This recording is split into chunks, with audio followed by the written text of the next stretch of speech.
Ako po si Christian, operator ng Sabli Printer dito sa RP Palawan. Nagamit po ito ng wala.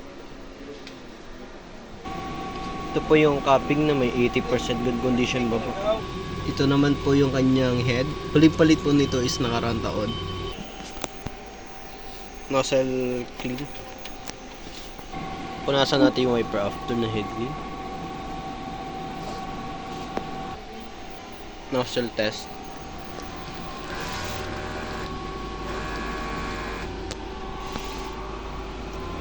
Yan po, buo naman. Waste tank po, natapon nakaraan. Ito po yung kanyang ink tank system. Tama naman po. Ito naman po yung kanyang film.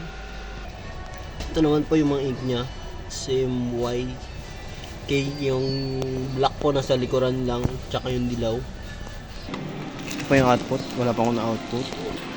Ito naman po yung consumable. Wala rin po ako